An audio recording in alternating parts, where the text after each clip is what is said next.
Bonjour à tous et bienvenue sur cette vidéo. Nous allons continuer comment pirater un compte WhatsApp. Bon, cette vidéo sera menacée par les algorithmes YouTube. Alors, vous allez voir que j'ai changé complètement la méthode. Dans la méthode de la vidéo passée, j'utilisais un petit système Linux.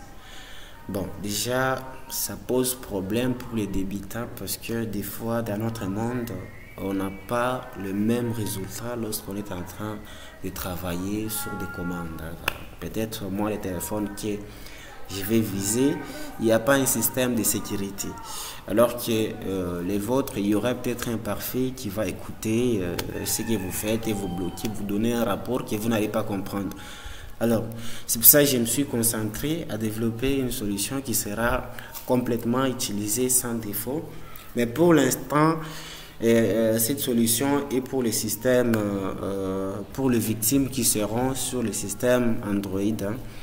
C'est pas géré pour l'iPhone, mais je vais bientôt migrer vers un langage manipulé par le téléphone, par le processeur d'iPhone, par exemple comme Swift. Je vais basculer dans le langage Swift avec cette application pour vous permettre, vous les gens de l'iPhone.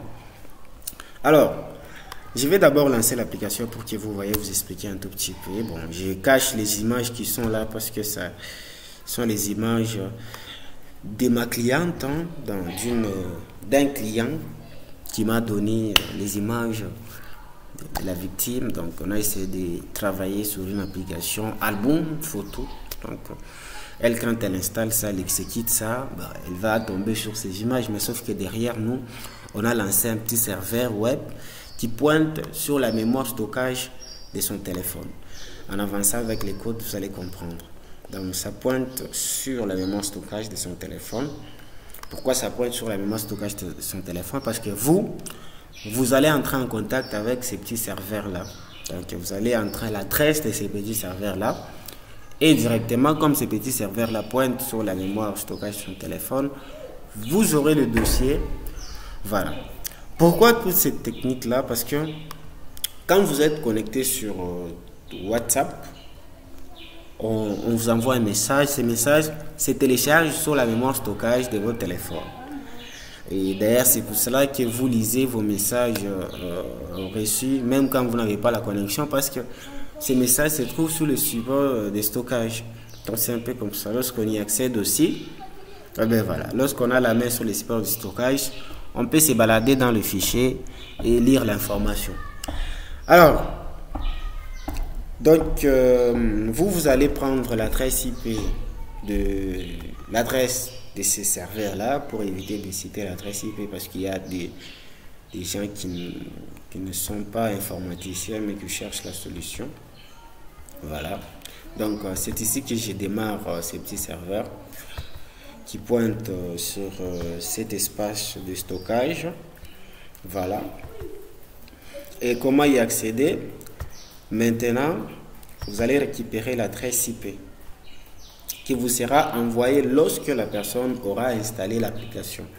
Donc, je gère aussi ces cas-là. J'étais en train de penser à mettre une petite histoire là où on peut récupérer l'adresse mail. Non, mais l'adresse mail de la victime. Ou que dans le code, je vais carrément ajouter cette facilité de de récupérer l'adresse mail automatiquement et d'envoyer à votre adresse mail l'adresse IP de ces serveurs-là. Comme ça, vous aurez juste à les mettre dans votre navigateur et accéder à l'espace de la mémoire de son stockage. Bon, c'est un peu ça. Vous récupérez cette adresse IP. Ça ne sera pas la même. Ça ne sera pas la même du tout. Si vous essayez là, vous aurez une erreur parce que votre navigateur ne va pas tomber dans mon système. Voilà. Et donc, vous le mettez là, dans votre navigateur. Et ce petit serveur va vous servir, va vous envoyer des fichiers audio, des images que vous allez voir. Donc, vous allez vous balader dans son espace de stockage. Ça sera un peu comme ça. Bon, là, Vous aurez après qu'à mettre ceci, files, pour dire fichier. Et du coup, vous allez tomber sur ces dossiers. Donc, moi, c'est pas le cas parce que j'essaie d'accéder à un espace qui n'existe pas. Sur PC, ce n'est pas comme ça. Si sur PC c'était comme ça, j'allais tomber aussi dans mon système. Mais comme ce n'est pas le cas, sur PC, c'est un local C2. Voilà. C'est les tirés C. Voilà. C'est un peu comme ça. Alors, c'est ça la solution pour ceux qui sont sur Android. Comment avoir cette solution? Il faut me contacter. C'est simple. Comme vous l'avez fait d'ailleurs pour la première vidéo, vous m'avez assez écrit pour savoir quand la deuxième elle sera. Voilà. La deuxième elle est là. J'ai complètement réitéré les méthodes. C'est un peu comme ça. Alors, j'ai aussi géré les cas où la personne, la victime, serait amenée à éteindre l'application sur son écran. Parce qu'en temps normal, lorsque vous quittez une application, directement, tout ce qui a été utilisé derrière cette application se détruit dans la mémoire. Maintenant, moi, j'ai géré les cas où, si elle éteignait cette application, mais que les petits serveurs continuent à fonctionner pour avoir la connexion en temps réel avec son espace de stockage WhatsApp. Alors, pour ceux qui savent un peu c'est quoi la programmation, ils vont se retrouver à ces deux lignes. Ils vont se retrouver ici. Là, ça c'est une méthode, c'est une classe.